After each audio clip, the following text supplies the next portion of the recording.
Hello everyone, how are you doing? Welcome back to my channel. So today we are going to learn how to draw columns and put our axes, the dimensions and the names.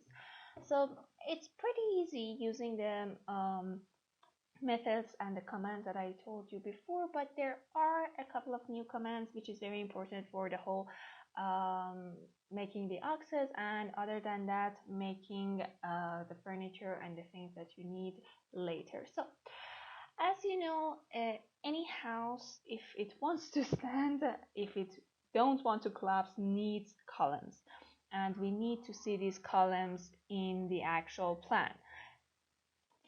So right now we are going to draw the columns that we need for this. As you know, typically we use rectangles to draw columns. We do have circulated and round columns too, but for this plan I'm gonna just use rectangle. As you know, your columns have dimensions, so it's not just anything that you want. You have to put dimensions for it. So rectangle, first point, you're going to click on dimension or click D. Again, choose a point. I'm gonna go with 20 centimeters to 20 centimeters, hypothetically. So this is going to be our column. Before I go any further, let me make. I made a layer for this. So yeah, here I have my ox here, and I am going to need another layer. I'm going to put it as ox line, which is actually depends on how you want to draw your column, and the rules that you're obeying or the company that you work for, but this is how it usually works for me. So I'm just gonna choose that ox line, and this is my column. I'm going to need to first of all turn on my snap, and I'm going to choose the middle of my rectangle. This is about 20 centimeters, so I'm going to go about 40 centimeters and another 40 centimeters here. Then I'm going to move it so it's going to be in the middle. My mistake. And the same goes for here. And as you can see, this is my ox.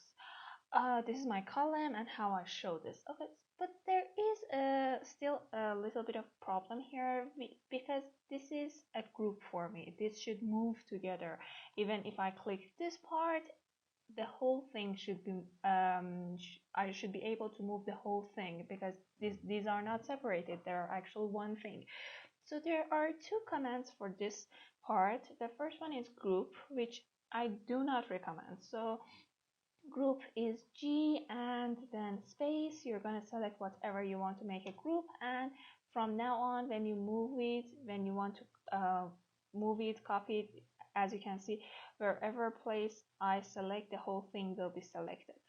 But there is a bug for this, which it doesn't work for axes, is that in the plants that are huge, we are going to need more than 200 axes, and when you have groups, maybe you will give wrong command and it's gonna get opened up.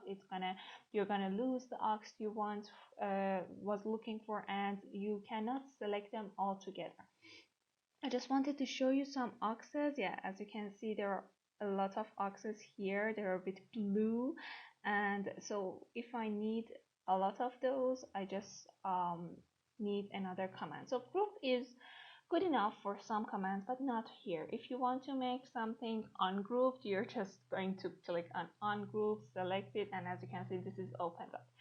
The command I want to use, and which is very important for you in AutoCAD, because you're going to use it in making furnitures for yourself, making different signs for yourself, it's very useful. It's called block, making block. When you make something block, you do exactly what happened here. As you can see, all my furnitures are blocked. This is a group of furniture. It has a table, it has a couch and a sofa, and again even a little plant here. But as you can see, wherever I select, it's it's gonna be all of it gonna be selected, and it is very useful. Another thing that happens about blocks is that even if you change the layer, it won't change the color. It is very useful. So I'm just gonna go back here. I'm gonna, again, block starts with B, so I'm just gonna click on B. As you can see, the first one is block. I'm gonna put a name for it. So aux1, remember the names cannot be repeated. You cannot have sofa, sofa, sofa. If you need to name it sofa, it's sofa 1, sofa 2, sofa 3. And then you have two options here which are very important.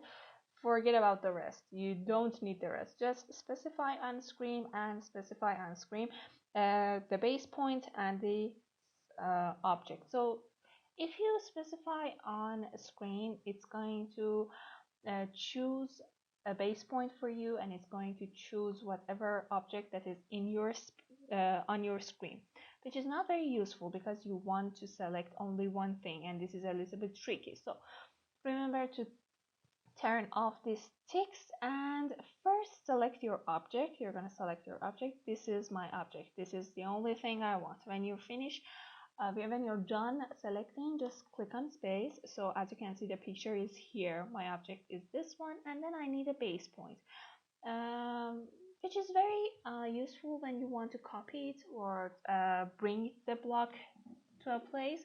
So I'm just gonna click on here. As usual, I'm going to choose the midpoint, the center, but that's up to you. And then I'm gonna click on OK. So as you can see, I can even open up blocks if I need. For example, this is very useful. I'm gonna draw a line here, and I will teach you this a little bit later, but just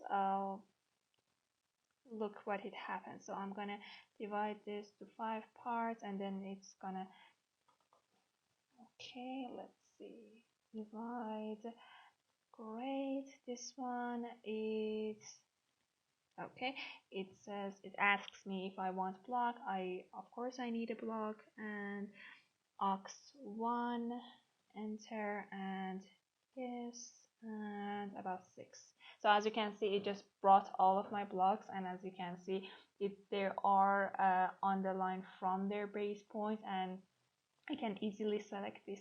Another upside to having these blocks is that when you need all of your blocks, which I'm going to show you a little bit later too, you can just click right and select similar. It selects whatever which is similar to this block, and as you can see, no other line here is selected because this is the only block that I have and the only one that I need. So I'm just gonna erase this, and I'm gonna copy this to the places that I need blocks. One other thing, just because I want it to be more clear in our plan, I'm just gonna hatch the middle of this with solid blue, so I'm sure that you can see my axis. So I just changed my layer. Let's make this into a block again, and again I have to rename it and specify base point, and we are good. Okay, so I'm gonna copy these to the places that I need, and I need it here, I guess, and let's check my picture. Okay,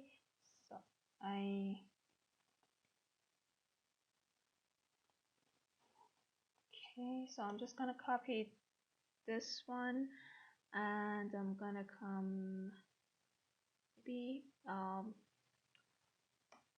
want it to be in the middle, so here, here, and here. Okay, so as you can see, I have to repeat these columns again in this plan, but sometimes you have a very huge plan which you don't have enough time to copy one by one. So all you're gonna do is just select one of your axes, one of your columns, click right, select similar. As you can see, it's all selected, and then you're going to command it to copy. You're gonna copy choose a base point, which I'm gonna choose here, and do have a little bit of problem over here. Let me see. Well,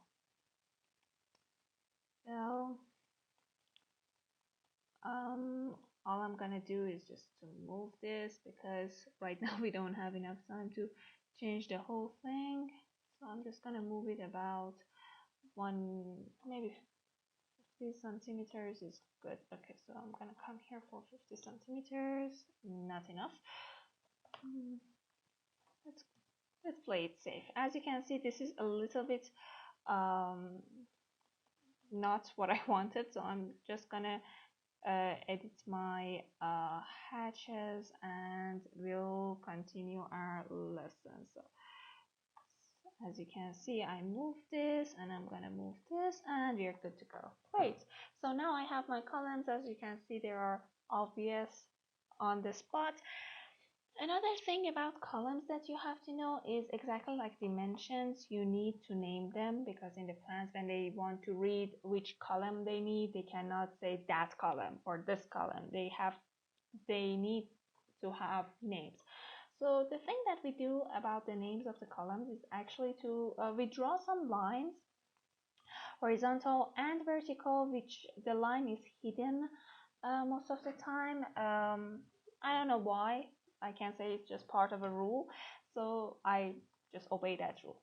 We're gonna draw the line like this from the middle of my ox, from the midpoint of this ox. I'm gonna draw a line, and because I want to keep it clean, it's better that you give dimensions and then copy the same line so they're all at the place that you want. So as you can see, they're all in a row and they're not making my plan dirty or whatever. If they were like this, it wouldn't be convenient. So, and then I want a vertical line. Again, I'm going to do it from the midpoint, another 15 meters.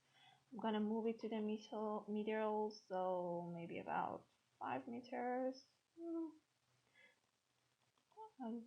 Good. And then I'm going to copy this to the places that I need it. So here and here. Great. So right now I have 4 lines above here and 3 like this. All we're gonna do is we're gonna name these lines with A, B, C, D, E, F, G, and these ones with 1, 2, 3, 4, 5. So all you're going to do without changing your layer, you're going to draw a circle. Circle starts with C, so the command is C. I'm going to draw a circle from here, maybe about 40 centimeters, and then I'm going to move it here. Very good. I'm going to copy this circle for the rest of these guys because we're going to need it for all of them. So, and for these ones too.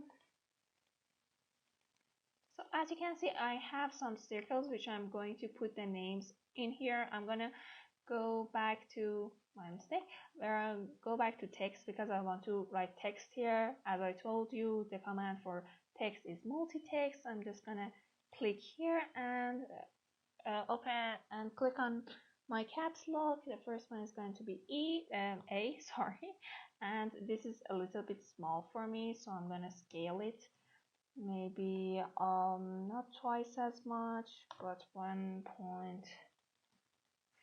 Maybe this is good. Okay, so just put it in the middle, and then I'm gonna copy this because I'm happy with the size. And great, so this is gonna be B and C, C and D.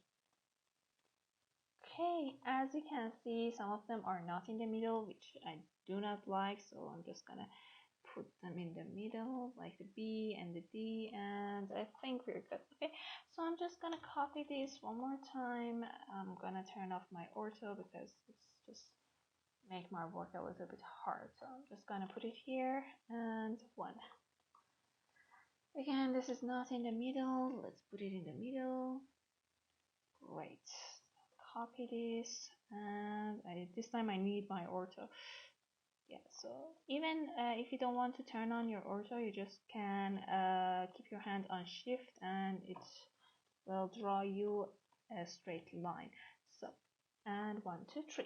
So if I want to, for example, say talk about this column over here, I'm just gonna say D1 and everyone will understand that this is D1. It works on all of the plans. It's easy to do it like this, and just remember these lines need to be hidden. It means they need to be dashed, and be careful about being neat. Try to put the letters in the middle of uh, middle of your circle so it looks prettier and easier to read. Another thing that we do need for these things is dimensions, which you need to know the dimension between the axes. The thing that we mostly do is to put the dimensions between the axes on this plan, but if it's too much and it makes your plan look too untidy, just copy this with the axes. Let me turn on my ortho about 20 meters. Again, turn on your layers. This time you do not need these layers because you have your axes here. So I'm just going to click on dimension, and from the middle of the axe to the middle of the axe, I'm gonna go about 2 meters. Again, from the middle of the ox to the middle of the ox, 2 meters, and middle to middle, 2 meters. The thing about oxes is that you don't need to put the dimensions on all of the four sides and surfaces of your plant because, well, they are repeating itself. But if you had a very huge plant which the axes and the columns were different in different angles, then you are gonna need to put the dimensions in that angles too. So that's it for today's video. We learned about how to make blocks, how to select similar blocks and similar objects. We learned about putting the dimensions on the axis and also the ax line. So thank you very much for being with me. Please don't forget to subscribe to my channel, and I will see you on our next video.